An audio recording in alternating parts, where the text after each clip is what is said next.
Okay, so today we're going to start with sets, relations and functions. Sets और relations board point of view से important topic है और functions board as well as competition point of view दोनों से important है. Okay, competition में चाहे वो मेंस है चाहे वो एडवांस्ड है, फंक्शन का क्वेश्चन आपको हर एक बार मिलेगा और सेट्स और रिलेशन का बोर्ड में बहुत ज़्यादा फ्रीक्वेंसी से क्वेश्चन आता है, बहुत ज़्यादा चांसेस होते हैं क्वेश्चन आने के. Okay, so to start with sets, हम सेट्स से स्टार्ट करेंगे. सेट्स और रिलेशंस, सेट्स की इंट्रोडक्शन और सेट्स की पूरी डिटेल सिर्फ +1 की सिलेबस में है. रिलेशंस की इंट्रोडक्शन +1 में पढ़ेंगे और इसकी डिटेल हम +2 क्लास में पढ़ेंगे. फंक्शंस की इंट्रोडक्शन हम +1 में पढ़ेंगे और इसकी डिटेल +2 में पढ़ेंगे. ओके, तो सिलेबस इस तरह से डिवाइडेड है. सेट्स जो पार्ट है that is completely to be covered in class 11th. Now what is set? Set क्या होगा? It is a collection of well defined things. It is collection of well defined things. well defined things का मतलब कि कुछ इस तरह का कोई आपके पास कॉम्बिनेशन हो, कुछ ग्रुप हो जिसको आप एक पर्टिकुलर डेफिनेशन दे सको. उस डेफिनेशन को हम क्या बोलेंगे? सेट्स बोलेंगे. Okay, what does no what do we mean by well defined? Well defined का मतलब क्या होगा? वेल डिफाइंड का मतलब अगर मैं कहूँ कि late us suppose number of metro cities in India. Okay, तो क्या है ये एक पर्टिकुलर सेट है? अगर आप किसी से भी पूछोगे कि भाई मेट्रो सिटीज़ कितनी है हमारे पास, अगर उसे करेक्ट इन्फॉर्मेशन पता होगी तो वो सही सेम नंबर आपके पास सामने आएगा, सेम नाम आपके पास सामने आएंगे. तो that is a collection of well defined things, hence it will be termed as a set over there. Okay, second, number of fingers. Okay, तो that is also a defined thing, that is also a defined thing. तो हम इसे क्या कहेंगे? That is also a set. तो it will be equal to 10. Okay, third में अगर कहूँ number of integers, all integers, all integers less than 40, all integers less than 40. तो अगर आपको इससे कोई पूछेगा कि ऑल इंटीजर्स लेस देन 40 है तो आपका आंसर हमेशा हमेशा क्या होगा? -इन्फिनिटी से शुरू होकर 39 तक जाओगे आप.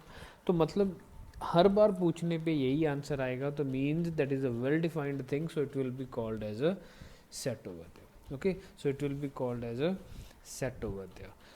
सेम अगर मैं बोलूँ नेचुरल नंबर्स, नेचुरल नंबर्स अगर आपसे कोई पूछेगा तो आप झट से उसका आंसर दोगे 1 2 3 4 5 6 7 8 9 टिल इन्फिनिटी. तो आप कहोगे कि नेचुरल नंबर्स है. तो that means natural numbers is also set because it is a well defined thing. आपको हर बार पूछने पे वही मिलेगा and it is always defined as N. हमने पढ़ा था. Okay, next thing after natural numbers could be whole numbers. अगर मैं कहूँ कि होल नंबर्स, होल नंबर्स आप मुझे 1 मिनट में आंसर दे दोगे कि it is from -infinity to infinity. जितने भी नेचुरल नंबर्स हैं प्लस उनके नेगेटिव साइंस और प्लस ज़ीरो जो बनता है that is a whole number and it is also a set. तो सेट क्या होता है? सेट एक collection of well defined things है. मैं किसी को भी सेट बोल सकता हूँ. Okay, like set of rivers in India, set of rivers in India. Okay, तो but that should be well defined, that should be well defined. ये नहीं कि वो डिफाइंड नहीं होगा. ओके, लेट अस सपोज मैं कहूँ best players of Indian cricket team. Okay, तो ये बेस्ट प्लेयर्स की डेफिनेशन पे डिपेंड करता है कि हम किसके बेस्ट की बात कर रहे हैं. That they could be best accordingly, according to the situation, according to the fans, they could be best players. Okay, तो ये क्या होगा? ये एक वेल डिफाइंड चीज़ नहीं होगी तो हम इसे सेट की डेफिनेशन में नहीं लेंगे. We are not going to consider it in the definition of a set. So a thing should be well defined if it is to be termed as a set over there. Okay, तो set की definition हमें पता चली कि that is a collection of well defined things. Well defined का मतलब कि हर बार पूछने पे आपका सेम आंसर आना चाहिए. ओके, तो सेट क्या होता है? Collection of well defined things. How to represent a set? It is always represented, it is always represented by capital letters. Capital letters से जैसे कि एन, डब्ल्यू. ओके, तो इन इस तरह की चीज़ों से हम एक सेट को हमेशा रिप्रेजेंट करते हैं. Capital A B C D कुछ भी आप यूज़ कर सकते हो. And members of set are called its elements. Members of set are called its element. तो जो भी उसमें नंबर्स, सपोज मैं कहूँ इंटीजर्स लाइंग बिटवीन 11 to 15, तो आपको पता दीज आर 12, 13 एंड 14, तो 12, 13, 14 एक एलिमेंट्स हो गए उसके। और जो बड़ा सेट था integers lying between 11 and 15, that becomes our set. जो उसके अंदर चीज़ें लाई कर रही हैं, they becomes our element. Okay, next thing is how to denote set. How to denote a set, set को लिखते कैसे हैं, रिप्रेजेंट कैसे करते हैं। ओके, तो अगर मैं लिखूँ if A is element of set capital A, if A is element of set capital A, this implies A belongs to capital A, और इसे रिप्रेजेंट करने का तरीका क्या होगा, ए बिलोंग्स टू ए। तो this sign stands for belongs to, ये आपने याद रखना, बहुत बार ये यूज़ होगा। इसे हम क्या बोलते हैं, epsilon. Okay, epsilon, epsilon is to be use for belongs to, A belongs to capital A, that means A epsilon A belongs to capital A. This is how to denote a set. अगर आपको set को denote करना है तो this is the way to write that. Okay, next thing, ये theoretical ज़्यादा होगा, theoretical हम पार्ट थोड़ा जल्दी कोशिश करेंगे ख़त्म करने की, ओके, ताकि हम क्वेश्चंस की ओर अच्छे से बढ़ पाएँ। Next thing will be representation, representation of a set. Representation of set हमारे पास दो तरह की हो सकती है, there could be a set builder form, set builder form, and second one could be a roster form, roster form. तो दो तरह की रिप्रेजेंटेशन है हमारे पास सेट्स की, set builder form and roster form. Okay, roster form को हम एक और नाम देते हैं tabular form also. Okay, that is also called tabular form, roster form भी बोलते हैं and we call it as tabular form also. तो रिप्रेजेंटेशन ऑफ सेट्स में there would be two representations, there will be a set builder form and there will be a tabular form. Okay, तो let us suppose मेरे पास एक set है, set is always to be included, the elements are always to be included in curly brackets. तो ये करली brackets हमने हमेशा यूज़ करनी है सेट को रिप्रेजेंट करने के लिए, 2, 4, 6 एंड 8। तो अगर मैंने सेट को कुछ इस तरह से लिखा है कि मैंने उसके डायरेक्ट एलिमेंट्स लिख दिए इन करली ब्रैकेट्स, तो this form is known as roster form और टेबुलर फॉर्म। अगर मैंने सेट को कुछ इस तरह से लिखा है तो that representation will be called it's roster form और टेबुलर फॉर्म। लेकिन सेट बिल्डर फॉर्म क्या होती है, अगर इसी सेट को मैं कुछ इस तरह से लिखूं, करली ब्रैकेट्स तो एज इट इज़ रहेंगी, अगर मैं कुछ इस तरह से लिखूं कि x such that this sign is to be used for, double dot is to be used for such that x belongs to natural number, x belongs to natural number क्योंकि चारों के चारों क्या है, नेचुरल नंबर है, x is even, x is even, x belongs to natural number, x is even and x is less than 10। Late us suppose हमारे पास एक set था 2, 4, 6, 8, मैंने उस सेट को कुछ इस तरह से लिख दिया, x such that x belongs to n, के x एक नेचुरल नंबर है, x is even, natural number, even natural number कौन से हैं, 2, 4, 6, 8, 10, 12 and it is less than 10। तो मीन्स हम किन चार नंबर्स की बात कर रहे हैं, हम 2, 4, 6, 8 की बात कर रहे हैं। तो this kind of representation is called set builder form and this type of representation is called roster form और टेबुलर फॉर्म। ओके, तो अगर तो सेट को आपने उसी तरह से लिख दिया कि सारे के सारे एलिमेंट्स आपने करली ब्रैकेट्स में लिख दिए, तो that is called it's roster form और टेबुलर फॉर्म।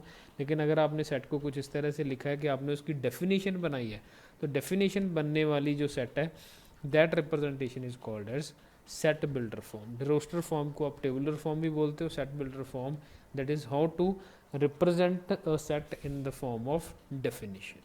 ओके, तो लेट अस सपोज एक एग्जांपल के तौर पे अगर मैं देखूं कि मेरे पास एक सेट है A which is equals to 1, 4, 9, 16, 25, 1, 4, 9, 16, 25।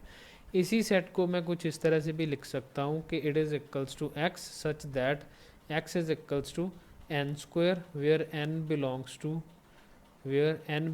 To n and n is less than 6।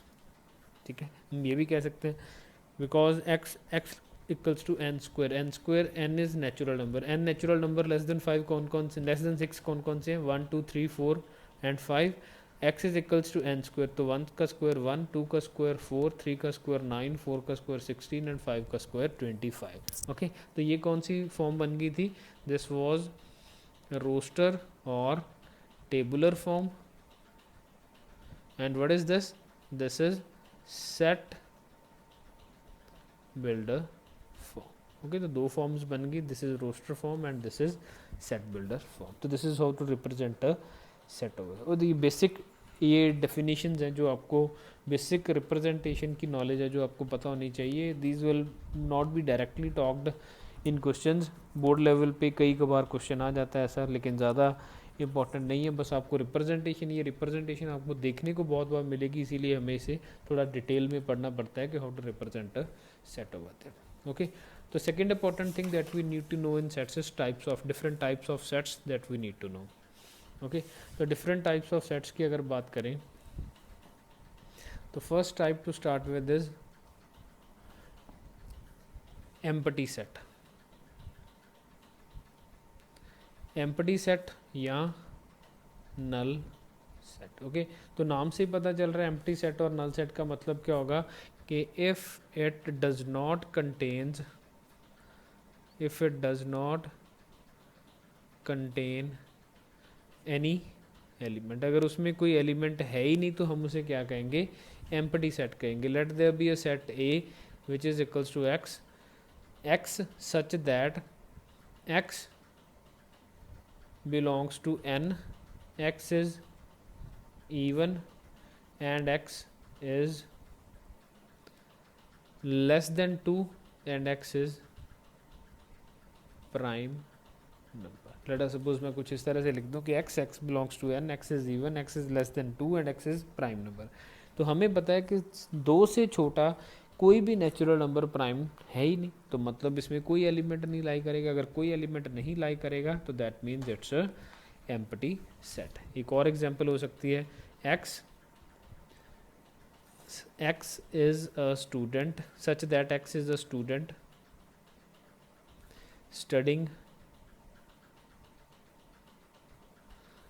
in both +1 and +2. तो क्या कोई ऐसा स्टूडेंट हो सकता है जो बोथ +1 और +2 में एक ही टाइम पे पढ़े? कभी नहीं हो सकता. तो that means that is also a empty set or it could be called as null set. Okay, second type of it will be singleton set.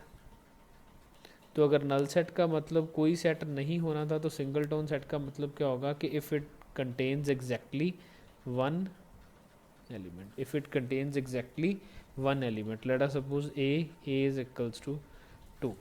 Okay, so that means it is a singleton set. A is equals to even prime number. तो हमें पता है कि even prime number सिर्फ और सिर्फ 2 है, तो that means it is a single tone set. तो सिंगल टोन सेट हम किसे कहेंगे, सिंगल टोन सेट हम उस सेट को कहेंगे जिसमें सिर्फ और सिर्फ एक ही एलिमेंट है. Okay, then third type will be finite and infinite set. Finite and infinite set. Okay, finite और इनफाइनाइट का मतलब भी डायरेक्टली हमें पता चल रहा है कि अगर तो जाके कुछ काउंटेबल नंबर ऑफ एलिमेंट्स बैठे हैं उसमें तो that will be called finite. अगर उसमें अनकाउंटेबल नंबर ऑफ इन्फिनिटी तक जा रहे हैं, अनकाउंटेबल नंबर ऑफ एलिमेंट्स बैठे हैं, तो that will be called as infinite set. Okay, x such that x is natural number. तो हमें पता है कि नेचुरल नंबर्स हम इन्फिनिटी तक जा सकते हैं. नेचुरल नंबर्स में कोई भी स्टॉपेशन नहीं है, मतलब आप कहीं पे भी जा सकते हो, बहुत दूर तक जा सकते हो, कोई भी काउंटिंग नहीं है उनकी. तो that means it is a infinite set. तो ये किस तरह का सेट बन जाता है, इनफाइनाइट सेट बन जाता है. X is natural number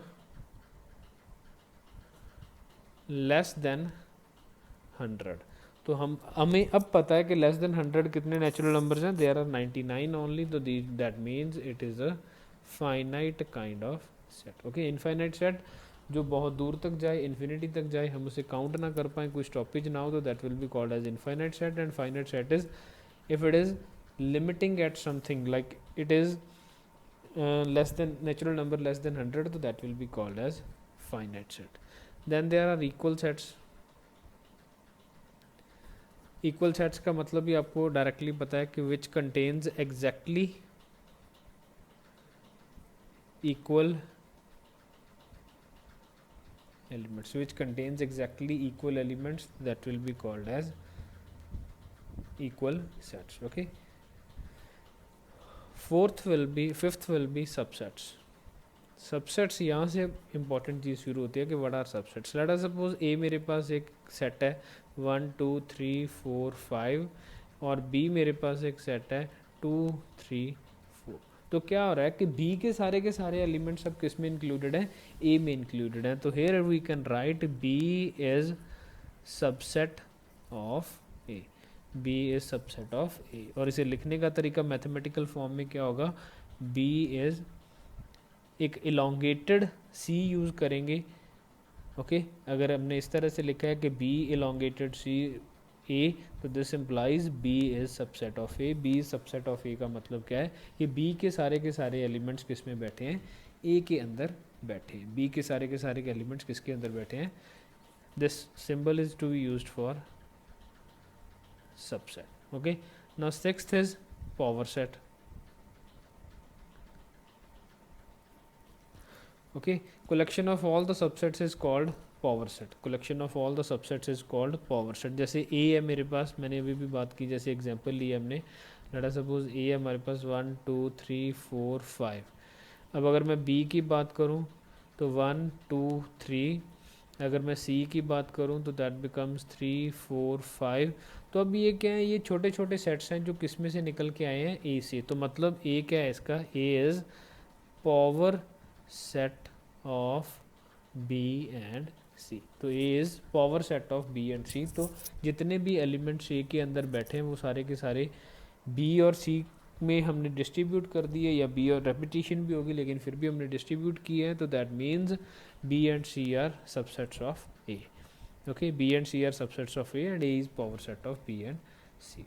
Okay, then power set से ही हमारे पास एक और सेट निकल के आता है, that is called universal set. तो बहुत बड़ा सेट जिसमें बहुत सारे सबसेट्स बैठे हैं उसे हम क्या बोलते हैं, यूनिवर्सल सेट. मतलब मैं डिस्कशन कर रहा हूँ, लेट अस सपोज मैं क्लासेस की डिस्कशन कर रहा हूँ, आपके स्कूल की क्लासेस की डिस्कशन कर रहा हूँ कि 9th क्लास है, 9th क्लास 9th ए है, 9th बी है, 10th क्लास है, 10th ए है, 10th बी है. और ये सब डिस्कशन किस में हो रही है, ये सब डिस्कशन एक स्कूल के लिए हो रही है. तो that school will be called a universal set. और जो बाकी के उसके सबसेट्स होंगे those will be the classes, different classes. Okay, तो इस तरह से हम डिफाइन करते हैं एक यूनिवर्सल सेट को. ओके तो next thing that we need to know is Venn diagram. WVE, the spelling will be VENN diagrams. This is the pictorial representation of the sets. Venn diagram is pictorial representation of the set. Okay, तो Venn diagram में आपने एक चीज़ याद रखनी है कि a rectangle is always used for universal set. A rectangle is always used for universal set and a circle is used for further subset. Okay, a rectangle is always used for a universal set and a circle is used for a subset. ये आपने याद रखना है. Okay, अगर मैं ये लिख दूँ कि this is set A and here inside there is set B, तो मीन सिंपल क्या हो गया, B is subset of A. अगर B is subset of A given होता तो मतलब B A के अंदर लाई कर रहा है. तो this is how to represent. बड़े सेट को हम रेक्टेंगल में रिप्रेजेंट करेंगे और छोटे सेट को हम एक सर्कल से रिप्रेजेंट करेंगे. This is how to represent sets in the case of Venn diagrams. Okay, Venn diagram means pictorial representation of different sets. आगे चलते हैं. Next thing will be operations on. जो कहानी मेन शुरू होती है that starts from here. What are the different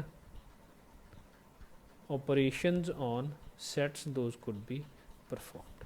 Operations on sets. First operation is union, second is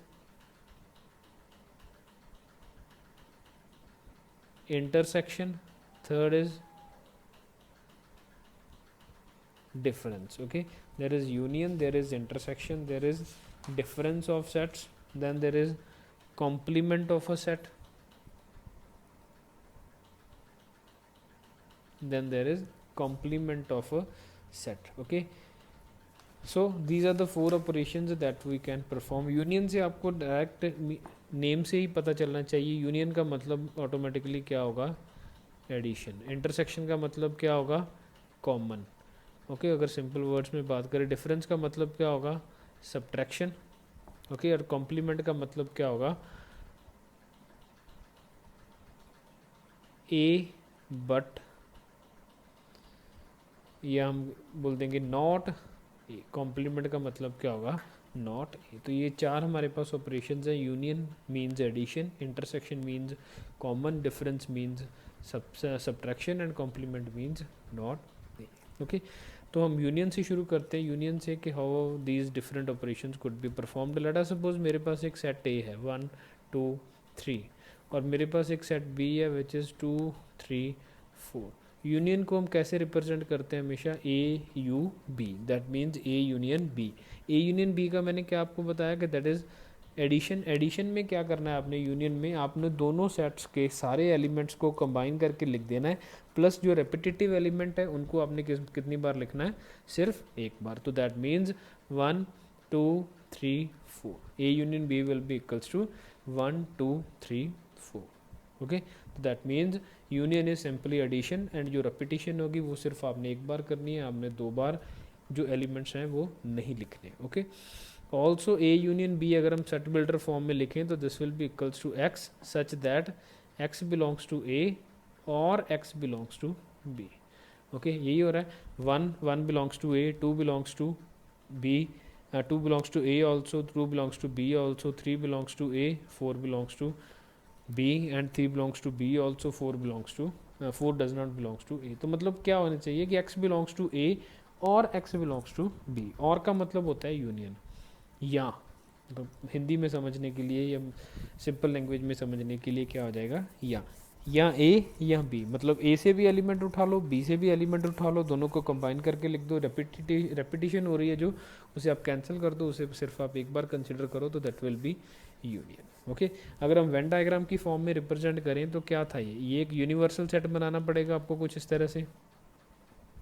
ये एक सेट ए था, ए में कितने एलिमेंट्स थे, 1 2 एंड 3। ओके, एक सेट था बी, बी सेट कुछ ऐसा था जिसमें 2 3 तो थे, साथ में क्या था, 4।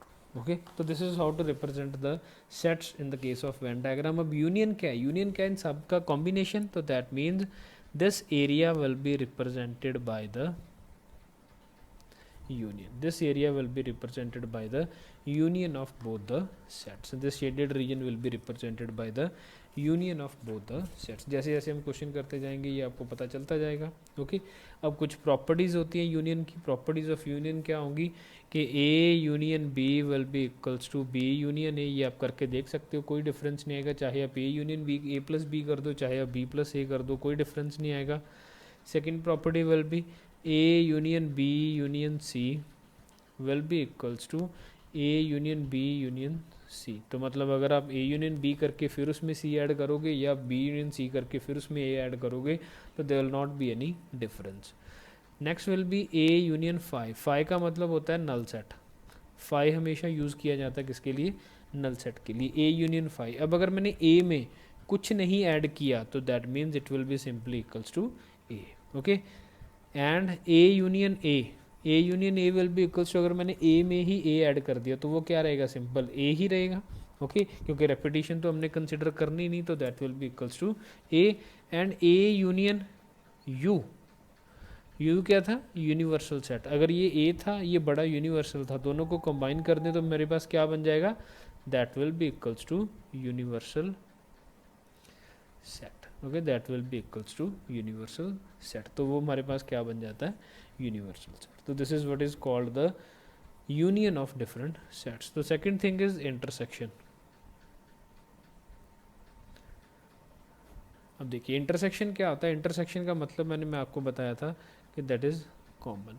उसी एग्जाम्पल से लेके चलते हैं। A is 1 2 3 and B is 2 3 4। Okay, तो दोनों में कॉमन क्या है, ए इंटरसेक्शन बी को रिप्रेजेंट करने का तरीका ये होता है। ओके, यूनियन को हम सीधी यू से रिप्रेजेंट करते हैं, इंटरसेक्शन को हम इन्वर्टेड यू से रिप्रेजेंट करते हैं। This will be A intersection B and this will be simply equals to, क्या होगा, दोनों में कॉमन, क्या कॉमन आ रहा है, 2 एंड 3, तो this will be A intersection B.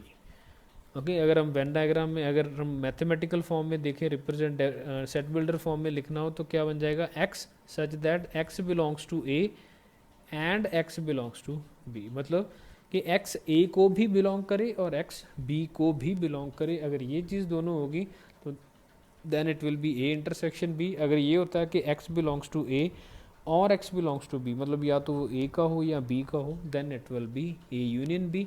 Now in this case that will be intersection B. Okay, अगर हम वेन डायग्राम में देखें उसी तरीके से, तो ये सेट ए है, ये सेट बी है, तो इंटरसेक्टिंग पार्ट कौन सा होगा, जो दोनों में क्या है, कॉमन है। और अब अपनी एग्जांपल के हिसाब से यहाँ पे क्या आएगा, 2 और 3, 1 और 4 बाहर रहेंगे। तो this area is represented by the intersection of two sets. Okay, तो इंटरसेक्शन में एक इंपॉर्टेंट पॉइंट है, if A intersection B is equals to 5, अगर दोनों में कुछ इंटरसेक्शन है ही नहीं तो that means A and B are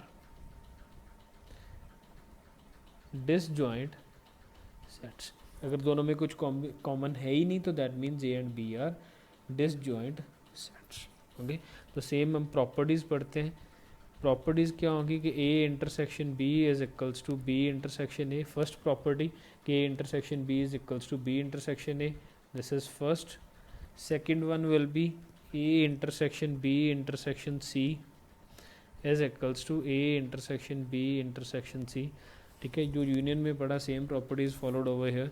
जो काम की बात है, what will be A intersection 5, A और 5 में क्या कॉमन है, 5 में तो कुछ है ही नहीं, तो ए में सब कुछ है, तो दोनों में कॉमन क्या हुआ, कुछ भी नहीं कॉमन आया, तो that means A intersection 5 is equals to 5। Okay, then fourth point is A intersection you.